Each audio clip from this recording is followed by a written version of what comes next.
Hi kabahay, new day, new house tour, and we are now here at the Town and Country West here in Molino, Bacoor, Cavite. So if you're looking for a property, single attached unit, and complete finish ang turnover, this property is available for sale with a lot area of 120 square meters and total developed area of 160 square meters. Meron ka ng 3 bedrooms, 3 toilet and bath, and 1 carport. And also, ang ating fence and gate is also included sa ating turnover. Tara, check natin.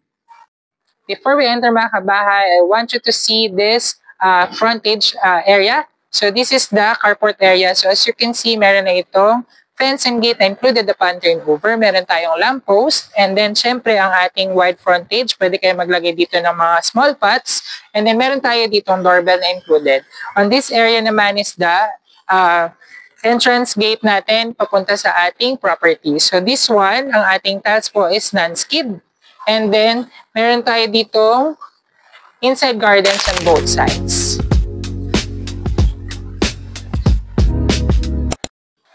So, andito tayo mga kabahay sa ating carport area. So, as you can see, kasya po dito ang isang sasakyan. Ang ating flooring is made of pebbles and meron tayong access papunta sa ating service area. Ito naman ang ating service area mga kabahay. So, on this side, meron tayong access door papunta sa ating kitchen area. Meron na tayo ditong lavatory para sa inyong laundry area. And then may provision na dito na outlet and water supply. And also, meron din tayong free na 700 liters na water tank upon turnover. Tuloy kayo mga kabahay sa ating property. So as you can see, this is the living area. So meron tayong staircase dito. And dito sa ating living area, makikita nyo maluwag ang space. So dito sa ilalim ng staircase, pwede kayo magpalagay ng another storage area dahil maluwag pa po itong area na ito. Dito sa ground floor, meron tayong toilet and bath. Complete fixtures po ito upon turnover. May shower head, meron tayo ditong toilet seat, and lavatory. Included din po ang bidet. So on this side mga kabahay is the provision for your dining area. And meron tayo ditong access papunta sa ating lanay area.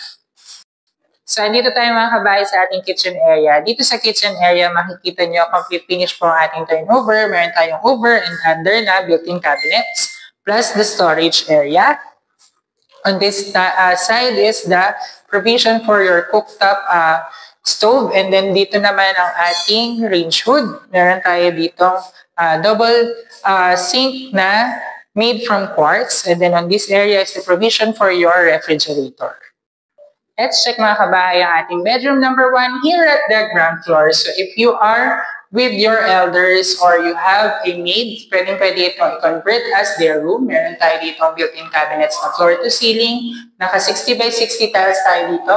Meron tayong sliding window and may provision for the window type aircon. Kaya nito mag-accommodate up to double size bed. Let's check mga kabahay ang ating lanay area.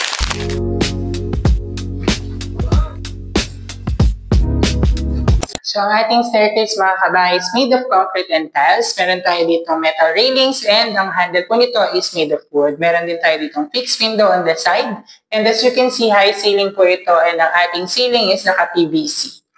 Let's check mga kabahay ang ating bedroom number 1. So, dito sa ating bedroom number 1, malaki po ang space nito dahil kaya nito mag-accommodate up to queen size bed. Meron tayo dito provision for window type aircon. Meron tayong sliding window, and of course, meron tayong sariling toilet and bath. And another one is the floor-to-ceiling na built-in cabinets and the vanity area on the side. Let's check the toilet and bath here at the first bedroom. So as you can see po, complete finish po ang turnover nito. Meron tayong shower enclosure, shower head, water tank, and lavatory. Let's check the master's bedroom mga kabahay. So upon entering, meron tayo dito access sa master's toilet and bath. So on this area naman, makikita nyo ang actual size ng ating master's bedroom. It can fit up to king size bed. Meron tayo dito sliding window. Meron tayong provision for split type aircon. And then meron tayo dito built-in cabinets na floor to ceiling ang height. And compared to first bedroom, mas malaki po ang kaya nitong i-accommodate. Meron tayo dito vanity area. Let's check mga kabahay ang ating master's toilet and bath. So as you can see, meron tayong bathtub na included, naka-shower enclosure, naka-rain shower tayo dito. On this side naman is the lavatory and the toilet seat area. Dito sa ating hallway mga kabahay, meron tayong access papunta sa ating balcony area. So, ang ating balcony area is may included na pong railings. Nakatiles na rin po ito at non-skid. So, as you can see, kahit umuulan, hindi po madulas. If you're interested to view this property mga kabahay, please send us a message at 0916-518-4710.